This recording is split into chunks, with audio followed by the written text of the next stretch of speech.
جیسے ہی میری تعلیم مکمل ہوئی میرے والدین کو میری شادی کی فکر ستانے لگی۔ ایک جاننے والے کے توسط سے میرا رشتہ طے ہو گیا۔ لڑکا اچھی پوسٹ پر تھا اور فیملی بھی چھوٹی اور پڑھی لکھی تھی، اور چند ہی دنوں میں شادی بھی طے ہو گئی۔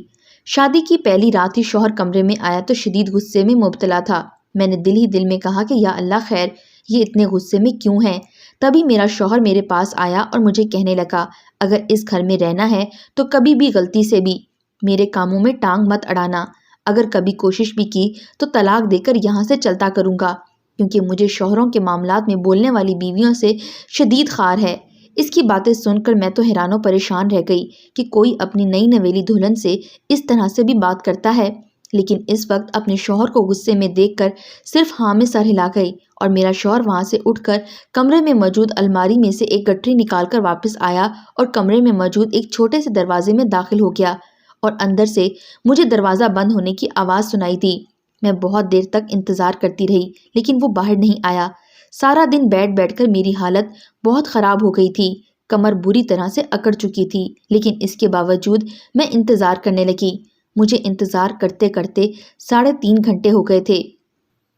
اللہ اللہ کر کے 4 گھنٹوں بعد میرا شوہر اس دروازے سے باہر آیا تو میں اسے دیکھ کر حیران رہ گئی کہ اس کے ایک ہاتھ میں کالا شاپر بندھا ہوا تھا اور وہ اس طرح ہاتھ میں شاپر لیے باہر چلا گیا۔ میرے اندر تجسس ابھرا کہ جاتے ہوئے تو الماری میں سے گٹھری نکال کر گیا تھا اور اب واپسی پر آتے ہوئے کالا شاپر کیوں لپیٹا ہوا ہے؟ میں نے پوچھنا چاہا لیکن میں پوچھ نہیں سکتی تھی۔ مجھے ڈر تھا کہ میں کچھ پوچھوں گی اور وہ مجھے طلاق ہی نہ دے دے۔ اسی وجہ سے میں خاموش رہی اور میں نے اپنے شوہر سے کوئی سوال جواب نہیں کیا، لیکن اب میرے اندر تجسس پیدا ہو چکا تھا اور مجھے جاننا تھا کہ آخر اندر کیا ہے۔ میرے گھر میں میرا شوہر، ساس، نند اور میں، ہم صرف 4 لوگ ہی تھے۔ میری ساس کافی سخت خاتون تھی اور میں نے یہ بھی دیکھا تھا کہ میرے شوہر کی بھی میری ساس کے سامنے نہیں چلتی تھی۔ وہ جو بات کہتی میرے شوہر کو ماننا پڑتی تھی۔ اس گھر میں آتے ہی سب نے مجھے حیران و پریشان کیا تھا۔ کچھ دن گزرے لیکن میں وجہ نہ جان پائی میرا شوہر اس کمرے میں جا کر 4 گھنٹے کیا کرتا ہے، کیونکہ مجھے کچھ سمجھ نہیں آ رہی تھی۔ میں کیسے چیک کروں اس خفیہ کمرے کو، کیونکہ میرا شوہر دروازے پر بہت بڑا تالا لگا کر رکھتا تھا جس کی چابی بھی ہر وقت اس کی جیب میں ہی رہتی تھی۔ ایک دن میں بازار شاپنگ کرنے گئی تو واپسی پر آتے ہوئے میں نے موبائل والی دکان پر لکھا دیکھا کہ یہاں پر کیمرے بھی دستیاب ہیں، تو میرا دماغ میں فوراً سے پہلے ایک ترکیب آئی، کیوں نہ میں اپنے شوہر کے کمرے میں کیمرہ لگا دوں اور پھر جب وہ اندر داخل ہوگا تو مجھے پتہ چل جائے گا کہ اندر کیا ہے۔ لیکن پھر وہی مسئلہ کہ کیمرہ اندر تک جا کر کیسے لگاؤں؟ اگر تالا توڑ کر لگایا تو میرے شوہر کو پتہ چل جائے گا۔ دکان والوں سے میں نے کہا کہ مجھے چھوٹے سے چھوٹا کیمرہ دکھاؤ جو نظر نہ آئے، تو انہوں نے مجھے ایک کیمرہ دکھایا اور کہا کہ یہ شرٹ کے بٹن میں فکس ہو جاتا ہے۔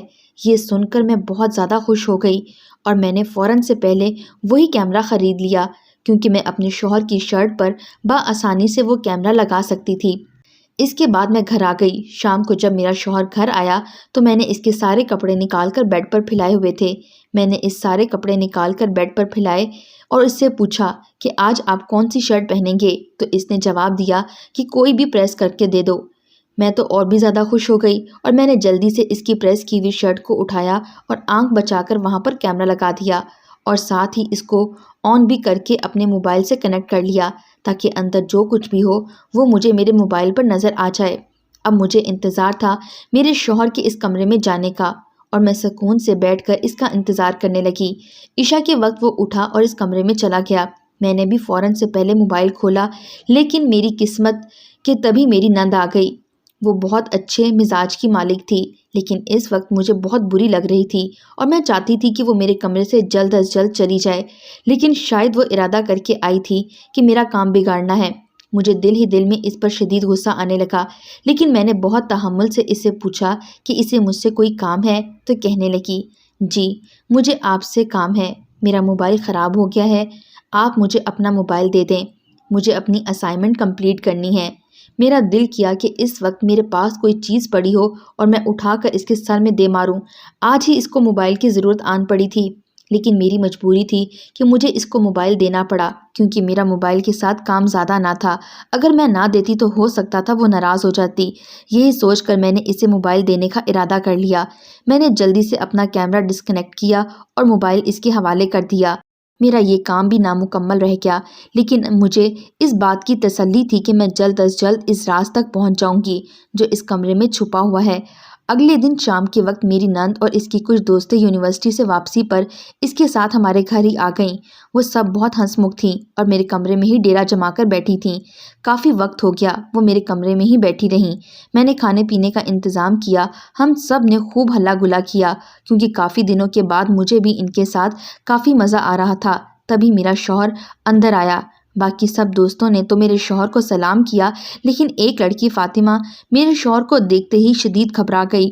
میں نے اس کی گھبراہٹ کو نوٹ کیا تھا اور مجھے بہت حیرت ہوئی کہ آخر یہ لڑکی اتنا گھبرا کیوں گئی ہے۔